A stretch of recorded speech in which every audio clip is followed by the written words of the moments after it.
Welcome to night bulletin. ఇక వివరాల్లోకి వెళ్తే అనకాపల్లి వైఎస్ఆర్సీపీ జిల్లా అధ్యక్షుడు గుడివాడ అమర్నాథ్ సగానికి మించి నిర్మాణం పూర్తయిన 10 మెడికల్ కాలేజీలను పీపీపీ పద్ధతిలో అప్పగించే నిర్ణయంతో రాష్ట్ర ప్రభుత్వం ప్రజా ఆస్తులను ప్రైవేట్ చేతుల్లోకి నెడుతోందని ప్రతిపక్షం వాదిస్తోందన్నారు. ప్రతిపక్ష నేత వైఎస్ జగన్ వివరించినట్లుగా నిధులు ఉన్నప్పటికీ పనులు నిలిపి ఆ తర్వాతే పీపీపీ మార్గం ఎంచుకున్నారని ఆరోపించారు. ఆరోగ్య విద్యలో సామర్థ్య విస్తరణ అవసరమే అయినా ఫీజు రీయింబర్స్మెంట్, ఫీజు నిర్మాణం, సీట్లపై ప్రభుత్వ నియంత్రణ, పారదర్శకత ఎంపిక, కాంట్రాక్ట్ షరతులు లేకుంటే భవిష్యత్తులో సామాజిక న్యాయం దెబ్బతినే అవకాశం ఉందని హెచ్చరిస్తున్నారు. ప్రైవేట్ వారికి అప్పచెప్పాలనేటువంటి నిర్ణయం ఈ మధ్యకాలంలో రాష్ట్ర ప్రభుత్వం తీసుకుంది. దానికి సంబంధించినటువంటి జీవోను కూడా నిన్న కాక మొన్న విడుదల చేసినటువంటి సందర్భాన్ని కూడా మీరు అందరూ కూడా చూశారు. దాన్ని ఉద్దేశించి నిన్న మాజీ ముఖ్యమంత్రి గారు, వైఎస్ఆర్ కాంగ్రెస్ పార్టీ రాష్ట్ర అధ్యక్షులు శ్రీ జగన్మోహన్ రెడ్డి గారు ప్రజలను ఉద్దేశించి మా పార్టీ తాలూకా స్టాండ్ని,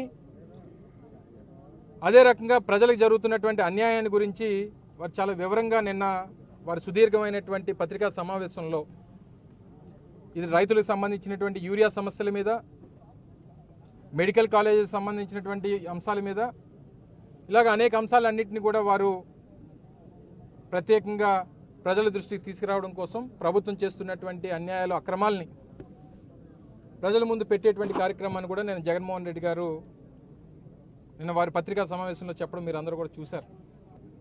ఆ రోజు మా హయాంలో జిల్లాల పునర్విభజన అయిపోయిన తర్వాత 26 జిల్లాల్లో కూడా 26 మెడికల్ కాలేజీలు ఉండాలి. అప్పటికే రాష్ట్ర ప్రభుత్వంలో ఉన్నటువంటి కేవలం 11 మాత్రమే ఉన్నాయి. మరికొన్ని పెద్ద జిల్లాలకి ఒక దగ్గర అవసరమైన దగ్గర 2 లేదా మిగిలినటువంటి ప్రతి ప్రాంతంలో కూడా ఉండాలన్నటువంటి ఉద్దేశంతో 17 మెడికల్ కాలేజీని 8,500 కోట్ల రూపాయలు పెట్టి ప్రతి ఒక్క మెడికల్ కాలేజీకి ఒక సూపర్ స్పెషాలిటీ హాస్పిటల్ని జతపరిచి 500 కోట్ల రూపాయలు వెచ్చించి ప్రతి మెడికల్ కాలేజీకి కూడా 500 కోట్ల రూపాయలు కేటాయించి 8,500 కోట్ల రూపాయలు ఖర్చు చేసి ప్రజలకు అందుబాటులో తీసుకురావాలన్నటువంటిది ఆ రోజు జగన్మోహన్ రెడ్డి గారి తాలూకు ఉద్దేశం. గతంలో మీ అందరికీ తెలుసు, విజయనగరం కానీ లేదా మచిలీపట్నం కానీ ఇలా 5 కాలేజీలని మేము ప్రభుత్వంలో ఉండగా జగన్మోహన్ రెడ్డి గారు ముఖ్యమంత్రిగానే ప్రారంభించారు. క్లాసెస్ నడుస్తూ ఉన్నాయి. 5 మెడికల్ కాలేజీలకి 150 సీట్లు చెప్పిన, అంటే 750 మెడికల్ సీట్స్ని ముఖ్యంగా పేదవాడికి అందుబాటులో తీసుకొచ్చేటువంటి కార్యక్రమం ఆ రోజు మా ప్రభుత్వం చేసింది. ప్రాణం అంటే కేవలం ఉన్నవాడిదే కాదు, లేనివాడిది కూడా ప్రాణమే. వాడిని కూడా కాపాడాల్సినటువంటి బాధ్యత ప్రభుత్వంగా నా మీద ఉంది అని చెప్పి ఆ రోజు రాజశేఖర రెడ్డి గారు ఆలోచన చేసి ఆరోగ్యశ్రీ స్కీమ్ తీసుకుని వస్తే ఈరోజు దేశవ్యాప్తంగా అన్ని ప్రభుత్వాలు కూడా దాన్ని ఇంప్లిమెంట్ చేయాల్సినటువంటి పరిస్థితి వచ్చింది. అంత ఆదర్శంగా నిలబడ్డారు. ముఖ్యమంత్రిగా జగన్మోహన్ రెడ్డి గారు నర్సీపట్నం విచ్చేసి ఈ ప్రాంత ప్రజలు ఎన్నో సంవత్సరాలుగా కళ్ళగంటున్నటువంటి ఈ ప్రాంతంలో ఒక సూపర్ స్పెషాలిటీ హాస్పిటల్ని, మెడికల్ కాలేజీని తీసుకుని వస్తే ఈ ప్రాంతం తాలూకా భౌగోళిక పరిస్థితులు, ఆర్థిక పరమైనటువంటి పరిస్థితులు మారుతాయి. ఈ ప్రాంతానికి కూడా ఉన్నతమైనటువంటి పేరు. హైదరాబాద్ నగరం నుంచి గన్నవరం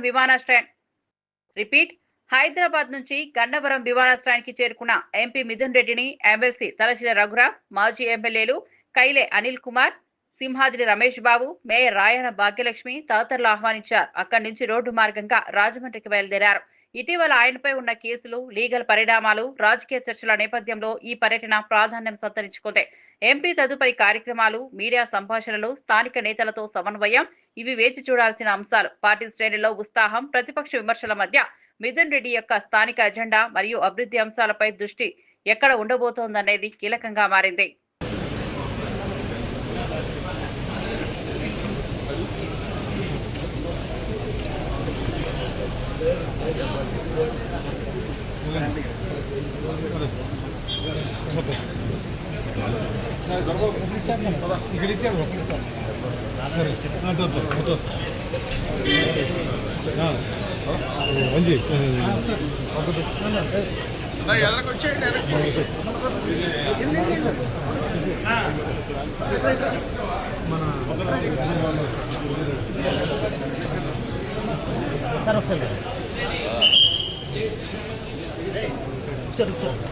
సార్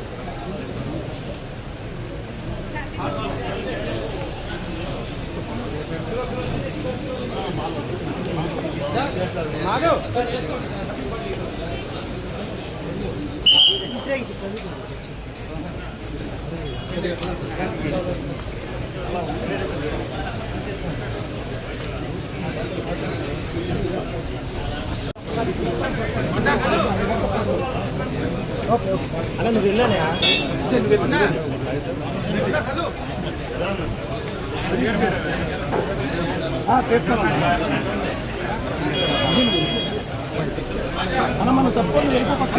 మంత్రి నాదెండ్ల మనోహర్ గ్రామ వార్డు సచివాలయ సిబ్బంది నూతన అప్డేట్ అయిన రేషన్ కార్డులను ఇంటింటికి అందజేస్తారు. కార్డులో మార్పులు చేర్పులకు అక్టోబర్ 31 వరకు గడువు ఉండగా వచ్చే వారం నుంచి మన మిత్ర వాట్సాప్ యాప్ లో డిజిటల్ కార్డ్ యాక్సెస్ ఇవ్వబడుతుంది. అలాగే ఆన్లైన్ లో కూడా కరెక్షన్లు చేసుకునే వీలుంటుందని తెలిపారు. నకిలీ మధ్యవర్తులు ఫీజు డిమాండ్లపై ప్రజలు అప్రమత్తంగా ఉండాలని, ఏ అనుమానం వచ్చినా హెల్ప్ లైన్లను సంప్రదించాలన్నారు. ఈ చర్యలతో లబ్ధిదారుల చేరువ ఇంకా సులభం కాకపోవడమే కాక పారదర్శకత, ట్రాకింగ్ మెరుగుపడుతుందని ప్రభుత్వం చెప్పింది. పట్టణ, గ్రామీణ ప్రాంతాల మధ్య డిజిటల్ గ్యాప్ తగ్గించడమే లక్ష్యంగా ఉంది. జిల్లాలో ఆల్రెడీ 90% వరకు చేరగలిగాం.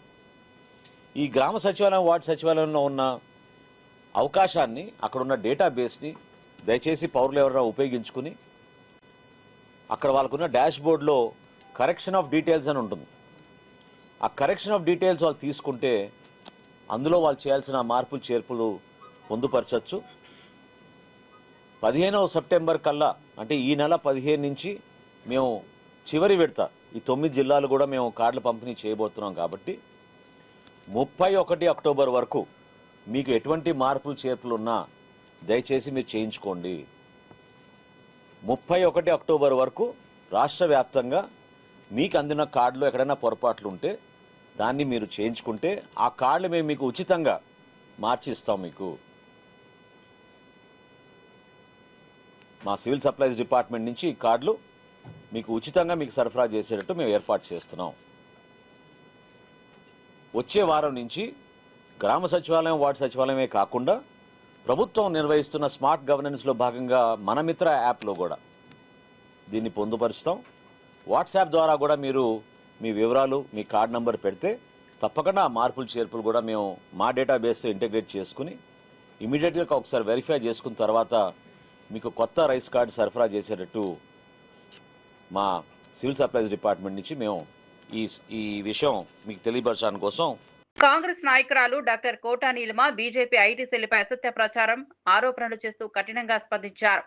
ఫ్యాక్ట్ చెక్కు తట్టుకోలేని వ్యాఖ్యానాలు, ఎడిటెడ్ క్లిప్స్, అపోహలు వ్యాప్తి చేస్తున్నారని, ఇది ప్రజాస్వామ్యంలో విచారకరమని పేర్కొన్నారు. సోషల్ మీడియా ప్లాట్ఫామ్లలో బాధ్యతాయుత సంభాషణ అవసరమని, చట్టపరమైన చర్యలు తప్పవని హెచ్చరించారు. రాజకీయ విభేదాలు ఉండొచ్చు, కానీ వ్యక్తిగత దూషణలు, నిరాధార ఆరోపణలు, మోసపూరిత ప్రచారం అనేవి అంగీకారమైనవి కావని కోటా నీలిమ వ్యాఖ్యానించారు.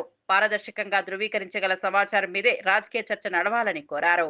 ఓటర్ కార్డ్స్ ఉన్నాయని ఈ రోజున మీ ముందర లీగల్ ఒపీనియన్ తీసుకున్న తర్వాత సాక్ష్యాధారాలతో వాస్తవాలు ఏంటో చెప్పడానికి వచ్చాను. 2017లో అంటే 8 ఏళ్ల క్రితం ఇల్లు షిఫ్ట్ అవుతూ ఆ టైంలో ఫామ్ 6 అనేది ఏదైతే ఎలక్షన్ కమిషన్ ఇచ్చిన ఫామ్, దాన్ని ఫిలప్ చేసి మా అడ్రస్ ఎలక్షన్ ఓటర్ ఐ కార్డులో షిఫ్ట్ చేయమని అడగడం జరిగింది. ఆ తర్వాత కొత్త ఎక్కడైతే అడ్రస్ ఉందో అక్కడ ఇంకో ఓటర్ ఐ కార్డు ఎలక్షన్ కమిషనే మాకు ఇచ్చింది. మేము ఇచ్చిన ఫామ్ కాపీ ఇది. 2017లో మేము ఫిలప్ చేసిన ఫామ్ ఇది. దీనికి ఎలక్షన్ కమిషన్ రిసీవ్ చేసుకున్నాము అని అక్నాలెడ్జ్మెంట్ కూడా ఇచ్చింది. మరి మా పని, మా బాధ్యత మేం చేసుకున్నాం. నాగరికుల్లాగా, law abiding citizens, law follow చేసే సిటిజన్స్ లాగా మేము చేయాల్సిన పని మేము చేసాం. ఎలక్షన్ కార్డు మాది అక్కడి నుంచి డిలీట్ చేసేయండి, షిఫ్ట్ చేయండి ఇంకో చోటుకి, మేము కొత్త చోటుకి వెళ్ళామని చెప్పడం జరిగింది. సైన్ కూడా చేసి ఇచ్చాము ఈ ఫామ్ని. ఎలక్షన్ కమిషన్ బాధ్యత ఏమిటి? ఈ ఫామ్ తీసుకుని ఎక్కడైతే మేము షిఫ్ట్ అయిపోయామో అక్కడి నుంచి ఆ ఓట్ కట్ చేసి ఎక్కడైతే మేము వెళ్ళామో అక్కడ ఓట్ ఉండేటట్టు చూడటం. ఎందుకంటే మన దేశంలో 1 person 1 vote అనే రూల్ ఉంది. ఒక మనిషి ఒకటే ఓటు ఉండాలి, వాళ్ళకి ఒకటే ఈపిక్ ఉండాలి. అది అందరికీ తెలిసిన విషయమే. కాబట్టి ఎలక్షన్ కమిషన్ ఈ పని చేయాల్సింది. ఈ బాధ్యత ఎలక్షన్ కమిషన్ది. మా బాధ్యత మేం చేసాం. We submitted the form, timely submit చేసాం. అది వాళ్ళు ఎక్నాలజ్మెంట్ తీసుకుని దాని ఈ ఫైల్ని జాగ్రత్తగా కూడా పెట్టుకున్నాం.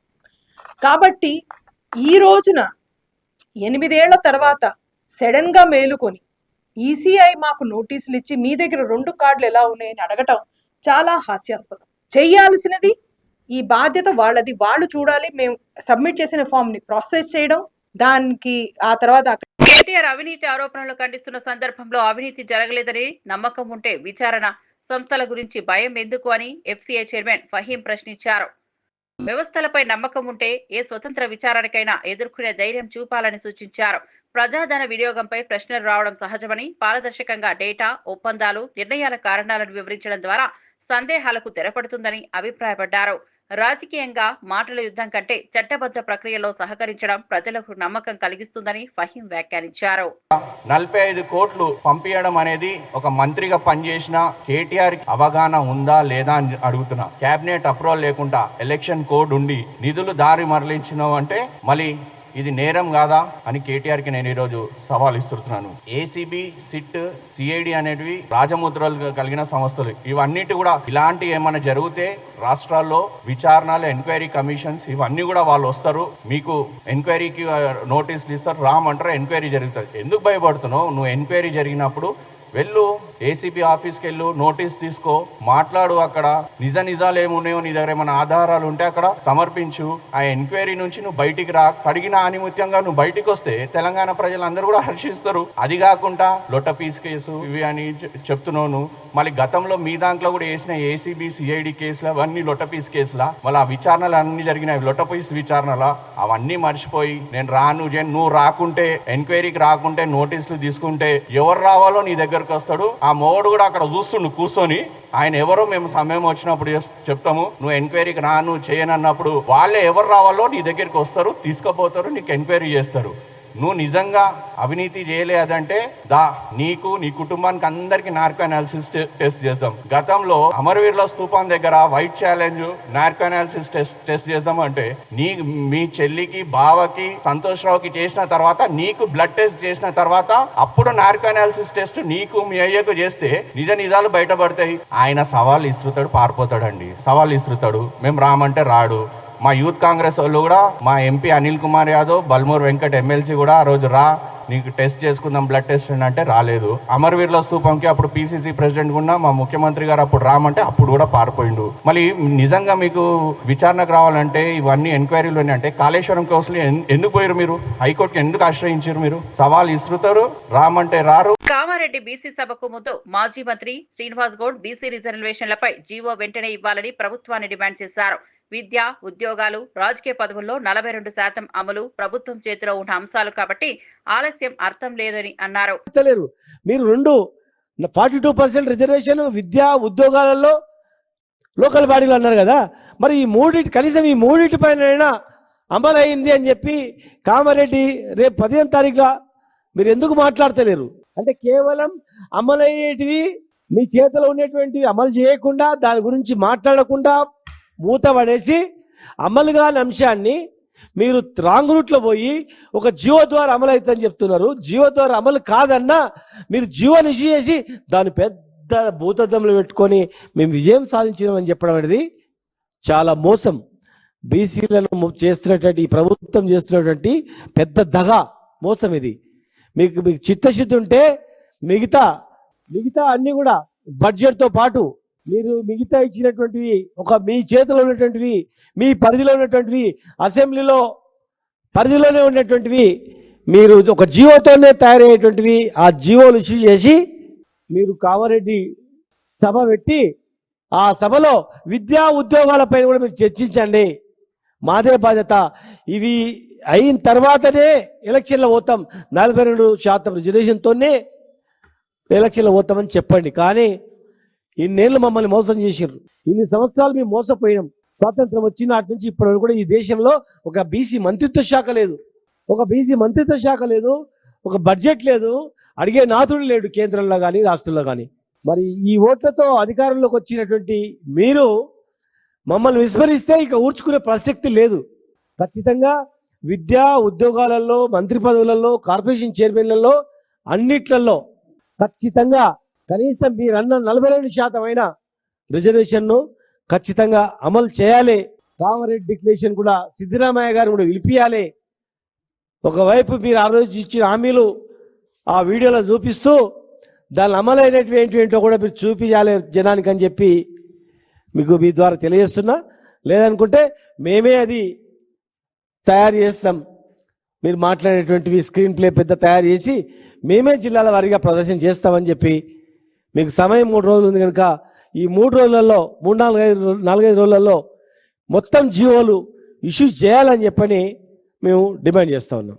టీటీడీ వేద పారాయణదారుల నియామక ప్రక్రియలో 700 పోస్టులు సృష్టించినప్పటికీ సెప్టెంబర్ 11న జరగాల్సిన ఇంటర్వ్యూలు ఉద్దేశపూర్వకంగా నిలిపివేశారనే ఆరోపణలు బయటకు వస్తున్నాయి.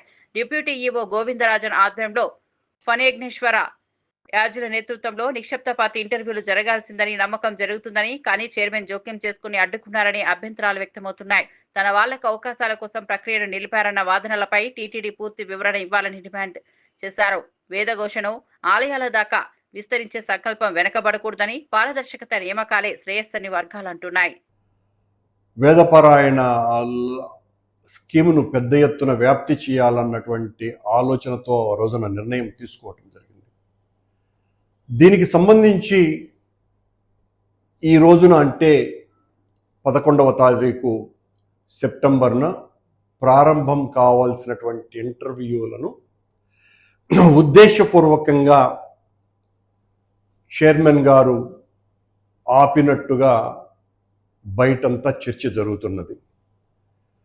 ఈ వేదపారాయణ ఇంటర్వ్యూలకు సంబంధించి ఎంతో ఉన్నతమైనటువంటి సంస్కారం కలిగినటువంటి వ్యక్తి, టీటీడీలో నిజాయితీ కలిగినటువంటి వ్యక్తి, అన్ని విషయాల పట్ల కూలంకషమైనటువంటి చర్చ చేసి నిజ నిర్ధారణకు వచ్చిన తర్వాతనే ఏ నిర్ణయమైనా తీసుకునేటువంటి వ్యక్తి, అత్యున్నతమైనటువంటి అధికారిగా పేరుగాంచినటువంటి డిప్యూటీ ఎగ్జిక్యూటివ్ ఆఫీసర్ గోవిందరాజన్ గారి ఆధ్వర్యంలో కృష్ణ యజుర్వేదం విభాగం అధ్యాపకుడైనటువంటి ఫణి యజ్ఞేశ్వర యాజులను నేతృత్వంలో ఈ ఇంటర్వ్యూలు జరుగుతాయని అందరికీ తెలిసినటువంటి విషయమే. ఈ 700 మందిని వేదపారాయణదారులను తీసుకుంటే టీటీడీ ఎంతో మేలు జరిగేది. కానీ చైర్మన్ గారు ఉద్దేశపూర్వకంగా ప్రతిభావంతుడైనటువంటి గోవిందరాజుల గారిని పక్కన పెట్టాలన్నటువంటి ఉద్దేశంతో ఈ ఇంటర్వ్యూలను ఆపివేయటం అభ్యంతరకరమైనటువంటి విషయం. తనకు కావలసినటువంటి వాళ్లను వేదపారాయణదారులుగా తీసుకోవాలన్నటువంటి కుట్ర తప్ప మరొకటి కాదు. ఇది గోవిందరాజు గారిని తప్పించటము అంటే అంతకంటే తప్పిదం మరొకటి లేదు. ఎవరో ఆకాశరామన్న ఉత్తరాలు రాశారనో లేకపోతే ఎవరో కంప్లైంట్ చేశారనో 700 మంది వేదపారాయణదారులకు భృతి కల్పించేటువంటి అవకాశాన్ని ఆపివేయటం ఏ కారణం లేకుండా అది గోవిందరాజుల గారికి ఒక్కరికే మచ్చ తెచ్చే విషయం కాదు, మొత్తం బ్రాహ్మణ సమాజానికంతా కూడా చాలా వైఎస్ఆర్సీపీ వర్గాల ప్రకారం జగన్ హయాంలో బీసీ వర్గాలకు గుర్తింపు, కీలక బోర్డులు, కార్పొరేషన్ల ద్వారా ప్రాతినిధ్యం, పథక ప్రయోజనాల విస్తరణ కలిగిందని వాదిస్తున్నారు. ప్రస్తుతం ప్రతిపక్ష స్థితి సందేశాన్ని మరింత బలంగా తీసుకెళ్లే అవకాశంగా తీసుకుని బీసీ సమాజంలో చేసిన పనులను డేటాతో చూపించాలని పిలుపునిస్తున్నారు.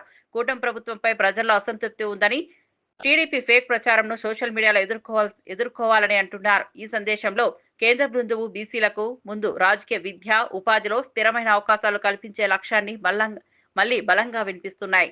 మా హయాంలో నీవు వచ్చాయని కూడా చెప్పుకునే ఘనత మీకు దక్కించింది. వైఎస్ఆర్సీపీ వల్ల అది సాధ్యమైంది. జగన్మోహన్ రెడ్డి గారు ఆ ఘనత మీకు ఇచ్చారు. ప్రతిపక్షం లేకొచ్చాం. ఒక రకంగా ఇది మనకు మంచి అవకాశం. ఇప్పుడు ఏం చేయగలమనేది చూపే దిశగా అడుగులు వేసాము, చేసే ప్రయత్నం చేశాము, కొంతవరకు చేస్తూ వచ్చాము. ఇప్పుడు ఇంకా ఏం చేయొచ్చు, నెక్స్ట్ మళ్ళీ ప్రభుత్వం లేకొచ్చేసరికి ఈ కులాలు ఏవైతే మనం అనుకున్నామో, మిమ్మల్ని దేవేటికైతే బాధ్యులు పెట్టారో ఆ కులాలకు సంబంధించిన వాళ్ళందరినీ చైతన్యపరిచి వైఎస్ఆర్సీపీతో ఉంటేనే జగన్మోహన్ రెడ్డి గారు వెంట నడిస్తే మన బిడ్డలు బ్రహ్మాండమైన భవిష్యత్తు ఉంటుంది, మన కులానికి ఉజ్వలమైన భవిష్యత్తు ఉంటుంది. మనకు కావాలనుకున్న రకంగా ఏ వైపు మనం వెళ్ళాలనుకుంటే ఆ వైపు తగిన ప్రోత్సాహం ఇచ్చే పార్టీ, ముందుకు నడిపించే పార్టీ, ప్రభుత్వంలోకి వస్తే ఇంకా మరింత మెరుగైన జీవితాన్ని ఇవ్వగలిగిన పార్టీ వైఎస్ఆర్సీపీ జగన్మోహన్ రెడ్డి గారని ఈ చైతన్యం వాళ్ళల్లో కదిలించే రకంగా, ఎందుకంటే మనం చెప్పుకోవడానికి ఎన్టీఆర్ భవన్ లో మీడియా సమావేశంలో రాష్ట్ర వ్యవసాయ శాఖ మంత్రి కింజరపు అచ్చెన్నాయుడు రైతు సమస్యలపై విస్తృత సమీక్షకు సిద్ధమయ్యారు. ఎరువుల సరఫరా, సీడ్ నాణ్యత, నీటిపారుదల నిర్వహణ, పంట బీమా, నష్టపరిహారం వంటి అంశాలపై సంఖ్యలతో పాఠం చెప్పనున్నట్టు సంకేతాలు, ముందస్తు నిల్వలు, బ్లాక్ మార్కెట్ అరికట్టడం డిమాండ్ చేశారు. సప్లై మ్యాపింగ్, జిల్లాల వారీ మానిటరింగ్ ద్వారా సంక్షోభం తలెత్తనివ్వమని చెప్తున్నారు.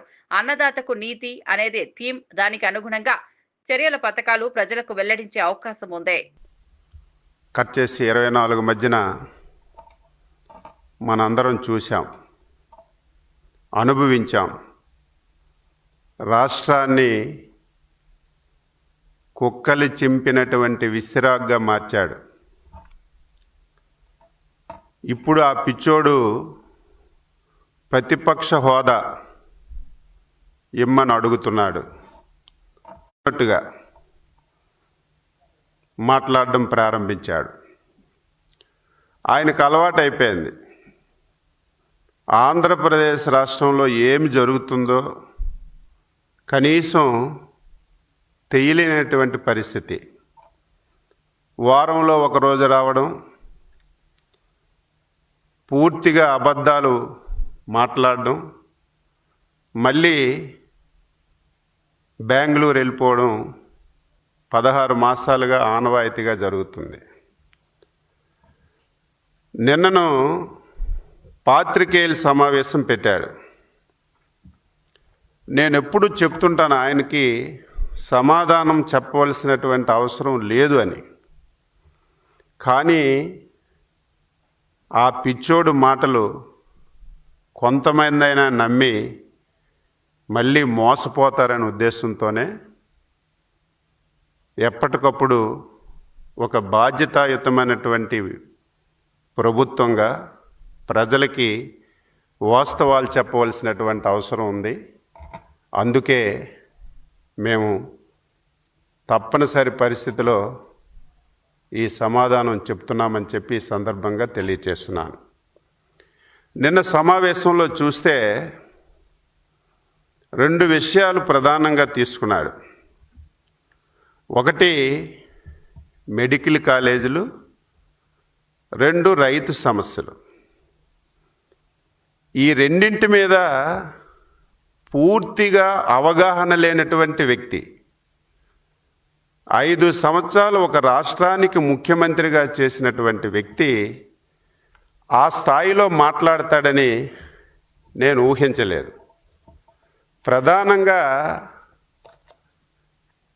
రైతుల గురించి మాట్లాడారు. రైతుల గురించి మాట్లాడే నైతిక హక్కు నీకు ఎక్కడుందని చెప్పి ఈ సందర్భంగా తెలియచేస్తున్నాను.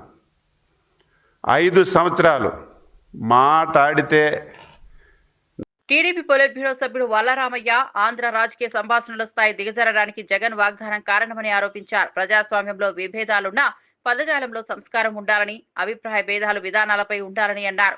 విమర్శలు సరే, కానీ వ్యక్తిగత విమర్శలు, అసభ్య వ్యాఖ్యలు తగవని హెచ్చరించారు. ఇదే సమయంలో ప్రతిపక్షంగా టీడీపీ పాలనాపరమైన లోపాలపై కఠిన ప్రశ్నలు అడగడంలో వెనకడుగు వేయబోదని చెప్పారు. ప్రజా చర్చను మళ్లీ విధానాల వైపు తిప్పడం అవసరమని అభిప్రాయపడ్డారు. అశ్లీల పదజాలాన్ని కూడా ఉపయోగిస్తూ ఉంటారు. నేను మహిళల్ని కించపరచాలని కాదమ్మా. అలా ఉంది నీ మాట తీరు. బాయిలో దూకంటే నీకు ధైర్యం ఉంటే, దమ్ముంటే, నీకేమైనా రికార్డెడ్గా ఏదైనా ఆథెంటిసిటీ ఉంటే ప్రశ్నించు ప్రభుత్వాన్ని. బాయిలో నేను అడుగుతున్నాను, అక్క చెల్లి మీరు చెప్పండి, మీరు మహిళ కూడా ఉన్నారమ్మా చెప్పండి, అనొచ్చా బాయిలో దూకండి వెళ్ళి? ఏమిటి శాపనార్థాలు? వీళ్ళు పిల్లి శాపనార్థాలు పెట్టినట్టుంది, పిల్లి శాపాల్లాగా. ఎన్ని శాపనార్థాలు పెట్టినా నువ్వు ఎన్ని బాయిలో దూకమని చంద్రబాబు నాయుడు గారిని, ఆయనే ముఖ్యమంత్రి, నువ్వు కాలేవు ముఖ్యమంత్రి.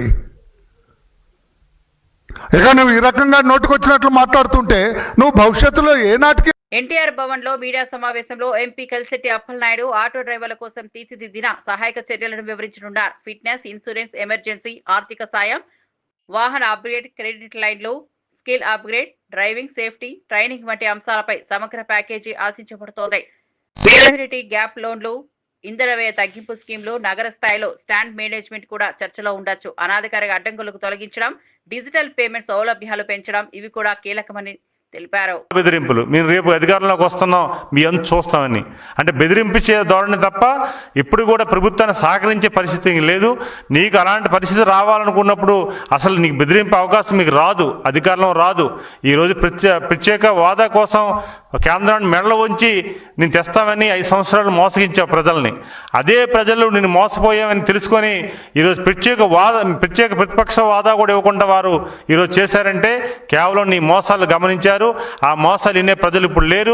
ఖచ్చితంగా వాళ్ళందరూ కూడా చంద్రబాబు నాయుడు గారి నాయకత్వంలో మరొక 25 సంవత్సరాలు ఎన్డీఏ కూటమి రాష్ట్రంలో వస్తుందని పవన్ కళ్యాణ్ గారు కానీ, చంద్రబాబు నాయుడు గారు కానీ, బీజేపీ నాయకత్వం కానీ చెప్తుంటే అది చూసి ఓర్వలేక భయాందోళనకు గురై ఒక సైకోలో తయారయ్యి నువ్వు మాట్లాడుతున్న తీరు చూస్తున్నావు.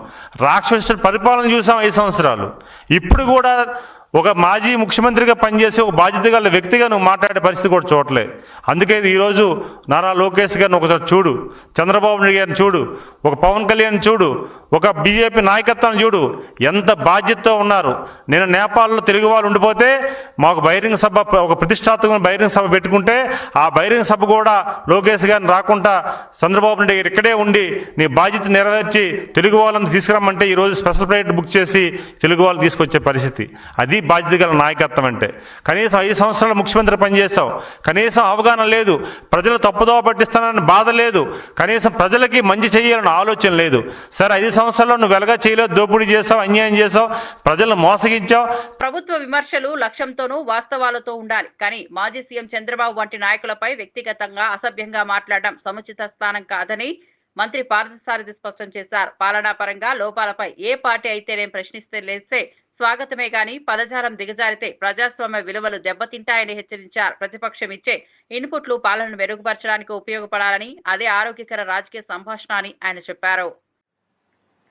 సరే, ప్రభుత్వం మీద విమర్శలు చేయటం సర్వసాధారణం. ప్రతిపక్షం తప్పకుండా విమర్శలు చేస్తుంది. దాని మీద అధికార పక్షం తాము చేసిన మంచి కార్యక్రమాలు ఏంటో ప్రజలకు తెలియజేస్తుంది. కానీ చంద్రబాబు ఏదైనా బావిలో దూకి చావాలి, ఇదంతా ఏంటంటే ఆయన దిగజారుడు రాజకీయాలు, తన మీద తాను నమ్మకం కోల్పోతున్న పరిస్థితికి అర్థం పడుతుందని చెప్పేసి నేను చాలా స్పష్టంగా చెప్తా ఉన్నాను. నేను చాలామంది ముఖ్యమంత్రులు, చాలామంది ప్రతిపక్ష నాయకులు ఈ రాష్ట్రంలో చూశాం. కానీ ఇంత దిగజారి భాషాజాలం వాడిన వారిని మాత్రం మొట్టమొదటిగా వీరినే చూస్తుందని చెప్పేసి మనం చేస్తానని. ముఖ్యమంత్రి గారి వయసుని గౌరవించాలి ఎవరైనా సరే. వారికి ఉన్న ఎక్స్పీరియన్స్ని, అనుభవాన్ని గౌరవించాలి. సరే, వారు చేస్తున్న తప్పులు కానివ్వండి, వారి విధానాల్లో లోపాలు ఏదైనా ఉంటే ఎత్తి చూపొచ్చు. కానీ హరిరామ హరే కృష్ణ అంటే ఇంట్లో కూర్చోవాలి, లేకపోతే బావిలో దూకి చావాలి అని చెప్పటం ఇంతకంటే నీచం ఉండదని చెప్పేసి నేను భావిస్తాను. టీవీ బులెటిన్ అప్డేట్స్ మరో బులెటిన్లో మళ్ళీ కలుద్దాం.